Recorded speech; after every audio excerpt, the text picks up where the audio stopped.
अजमेर शहर जिला कांग्रेस कमेटी की ओर से मंगलवार को पूर्व केंद्रीय मंत्री एवं किसान नेता स्वर्गीय राजेश पायलट की जयंती श्रद्धा और सम्मान के साथ मनाई गई। इस अवसर पर कांग्रेस कार्यालय में एक श्रद्धांजलि कार्यक्रम का आयोजन किया गया, जिसमें कांग्रेस के वरिष्ठ नेताओं और कार्यकर्ताओं ने स्वर्गीय पायलट के चित्र पर पुष्पांजलि अर्पित कर उन्हें नमन किया। कार्यक्रम में कांग्रेस नेता महेंद्र सिंह रलावता, हेमंत भाटी सहित शहर जिला कांग्रेस कमेटी के कई पदाधिकारी, वरिष्ठ नेता एवं बड़ी संख्या में कांग्रेस कार्यकर्ता मौजूद रहे। सभी ने स्वर्गीय राजेश पायलट के योगदान को याद करते हुए उन्हें सच्चे अर्थों में किसान हितैषी और जन नेता बताया। इस अवसर पर वक्ताओं ने स्वर्गीय राजेश पायलट के जीवन, संघर्ष और राजनीतिक योगदान पर विस्तार से प्रकाश डाला। नेताओं ने कहा कि राजेश पायलट ने हमेशा किसानों, मजदूरों और आम जनता की आवाज को मजबूती से उठाया।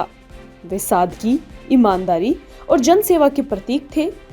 वक्ताओं ने कहा कि स्वर्गीय पायलट ने अपने राजनीतिक जीवन में किसानों के अधिकारों, ग्रामीण विकास और सामाजिक न्याय के लिए निरंतर संघर्ष किया। केंद्रीय मंत्री के रूप में भी उन्होंने देश और प्रदेश के विकास में महत्वपूर्ण भूमिका निभाई और कांग्रेस पार्टी की नीतियों को मजबूती प्रदान की। कांग्रेस नेताओं ने कार्यकर्ताओं से स्वर्गीय राजेश पायलट के बताए मार्ग पर चलने का आह्वान किया। उन्होंने कहा कि आज के समय में उनके विचार और सिद्धांत और भी अधिक प्रासंगिक हैं। कांग्रेस कार्यकर्ताओं को चाहिए कि वे संगठन को मजबूत करते हुए आम जन की समस्याओं के समाधान के लिए संघर्ष करें। आज राजेश पायलट जी के जन्म दिवस के अवसर पर हम लोग उनको नमन करते हैं, उनके प्रति श्रद्धांजलि अर्पित करते हैं और उनके बताए कार्यों को हम याद करते हैं उस शख्सियत के कार्यों को, जिस शख्सियत ने दिल्ली के जिन बंगलों के अंदर दूध बेचा था, उन्हीं बंगलों में उन्होंने निवास करके देश के अंदर नई नीतियां, नए सिद्धांत इनको लागू किया। आज हम उनको याद करते हैं। कश्मीर, आसाम, मेघालय, नागालैंड और मणिपुर जो अलगाववाद के शिखर पे खड़ा था, उसको तोड़कर भारत के अंदर विलय करने के अंदर, और जिन्होंने नागालैंड अकॉर्ड्स का समझौता करवाया, ऐसी शख्सियत को मैं याद करता हूं। मैं याद करता हूं उस शख्सियत को जो संचार क्रांति के अग्रदूत के रूप के अंदर राजीव गांधी जी की सोच को जिसने धरातल के ऊपर साकार किया और पहली बार पीसीओ देकर गांव-गांव, घाणी के अंदर लोगों को संचार के माध्यम से जोड़ा, जिन्होंने सड़कों के माध्यम से सड़क मंत्री थे। और जब भ्रष्टाचार को समाप्त करने की बात आई, तो भ्रष्टाचार को समाप्त करने के नाम पर इन्होंने पूरा ठोक कर, जब ये चंद्रा स्वामी को गिरफ्तार करने की बात है, तो उन्होंने गिरफ्तार किया और गिरफ्तार करने के साथ साथ उन्होंने हर मूवमेंट में जब काम किया, उन्होंने इस देश के अंदर गरीब की बात की, मजदूर की बात की, महिला की बात की, सैनिक की बात की, नौजवान की बात करी और उन्होंने सब कुछ हमें दिया। मगर इसके साथ एक शानदार चीज और दी कि अपने पुत्र सचिन पायलट को इस अजमेर क्षेत्र के अंदर कार्यक्रम क्षेत्र के रूप में उन्होंने दिया। और जिन सचिन पायलट जी ने इस अजमेर के अंदर सेंट्रल यूनिवर्सिटी दी, एरोड्रम दिया, लोको कैरिज कारखाना को 100 करोड़ रुपए दिए, एचएमटी जो बंद हो गया था उसको पुनः शुरू करवाया, टिकट प्रिंटिंग प्रेस को शुरू करवाया और 35 नई ट्रेनें दी। जब राजस्थान में 21 सीट पे कांग्रेस सिमट गई, उन सचिन पायलट जी ने पुनः सरकार पूर्ण बहुमत लाकर कांग्रेस पार्टी के हाथ मजबूत किए। आज राहुल गांधी के हाथ मजबूत करने के लिए अखिल भारतीय कांग्रेस कमेटी के महासचिव के रूप में देश के विभिन्न कोनों में जाकर कांग्रेस पार्टी को मजबूत करने का प्रयास कर रहे हैं।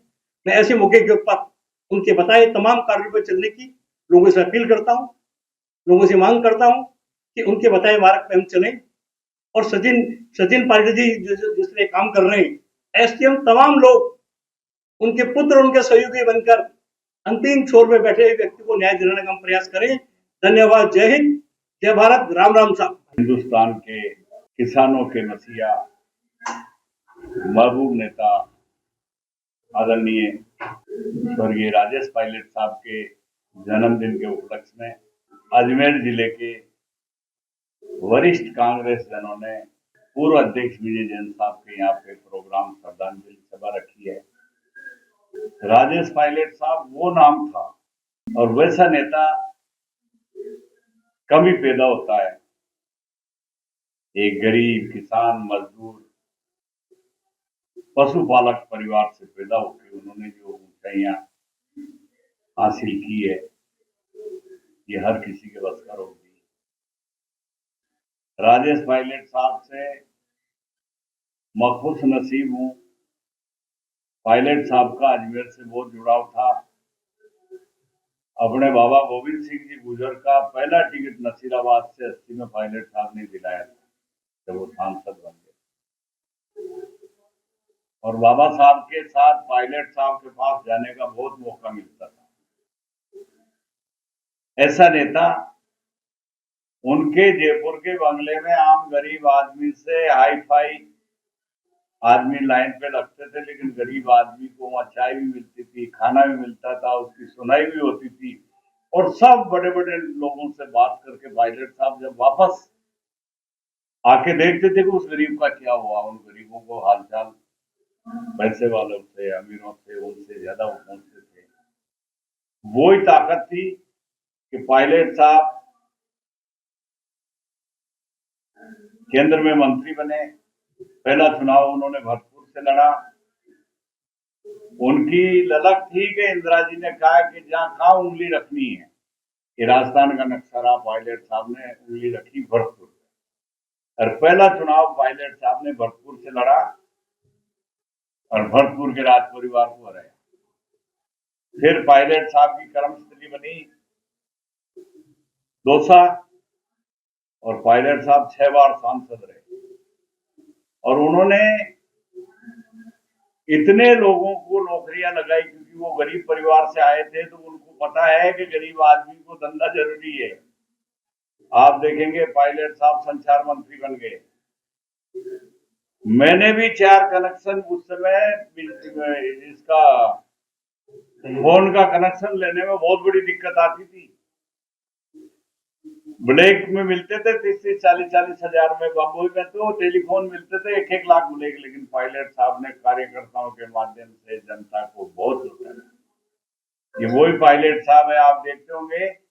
पहले अजमेर का नंबर था आरटीओ में, पायलट साहब परिवहन मंत्री बने, सड़क परिवहन मंत्री। अजमेर का नंबर होता था RJZ। उन्होंने नई तकनीक से, जैसे विदेशों में नंबर होते हैं, विदेशी दूतावासों के नंबर होते थे, वैसे जैसे आज साहब ने संचार मंत्री रहते हुए गांवों में कोर्डलेस बिना वायर के टेलीफोन लगाए। पायलट साहब कहा करते थे कि जब तक किसानों के, गरीबों के बच्चे, जहाँ नीतियां बनती सरकार की, कलेक्टर, SP, SDM, तहसीलदार, बाबू, चपड़ासी, गरीबों के बच्चे नहीं बनेंगे, तब तक इसका भला नहीं हो सकता। उन्होंने शिक्षा